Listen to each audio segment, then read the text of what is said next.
This is #Africa. Now, a circus not only has it taken over the town of Ivory Coast, but also the entire streets. And organizers of this 1 week-long festival held in Abidjan believe that this form of entertainment has a bright future in Africa. The circus has come to town in Ivory Coast capital, Abidjan, with organizers saying such spectacles are poised to achieve new heights of popularity in sub-Saharan Africa. The week-long Circus Festival, which saw free performances held in the streets, was put on by arts organization Fabrique Culturelle. Its director, Chantal JJ, is positive about the circus's future in Ivory Coast, which already has a rich culture of street art. I think it will grow and develop more and more because it's increasingly varied. Even in Ivory Coast, just look at everything that is coupé décalé. All the hip-hop, street arts, Zouglou, these are all street arts, and I think it has a great future in Ivory Coast. For the first time since the festival began 3 years ago, an acrobatic equestrian display has been included, and the performance appeared to be a hit with the crowds. This show is magical.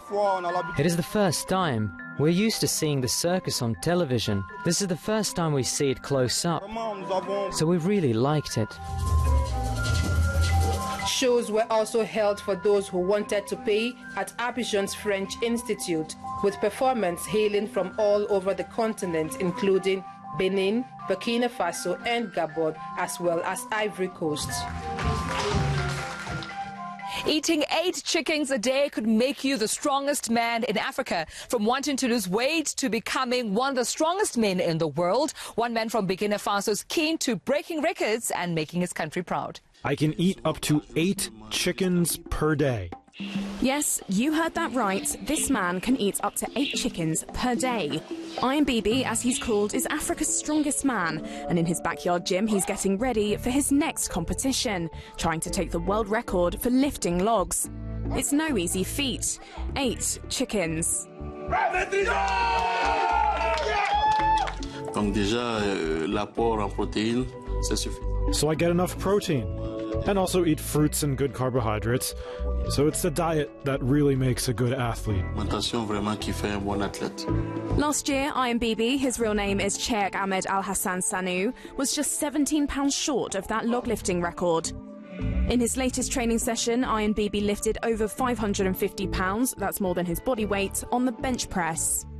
If he can manage that sitting down, he says he would be able to lift up the required weight standing up. Work. Well, when you work, you get results.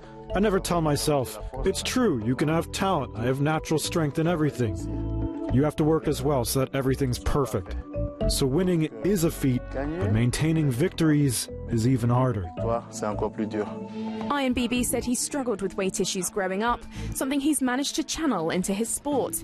In 2013, he entered his first powerlifting competition and won. And now an internationally recognized athlete, he has a big fan base at home. He is also the first Burkinabe to get his name in the Guinness Book of Records. J'ai toujours été passionné du sport depuis l'enfance et j'avoue que j'ai presque. I've always been passionate about sport since my childhood. I admit I almost tried every sport, but my physical shape didn't allow me to excel in other sports. And with other kids mocking me during my childhood, I tried to find something, a sport in which I could be the best. Dans lequel je peux être le meilleur. After conquering the world record for log lifting, Iron Bibi hopes to become the strongest man on earth. As you can see, we're right at the end of the Mshosha walk, and of course the walkers have just arrived. I'm going to try and grab one of them and just to see how exactly that walk was. Ron, how was the walk? Oh, it was wonderful. Is it? But we are tired. I can imagine. We have made it. So you have? We have made it anyway. So you feel victorious just like King Mshosha that day? Exactly just like him. Yeah. We are so happy together with his people. Thank you so much. They were happy. Thank you. Ron, how was the walk? The walk was lovely. That was tough, but it was lovely. Do you feel victorious like King Mshosha that day when he made it to the finish line? We're very proud of King Mshosha to have walked this with us, with the Queen as well.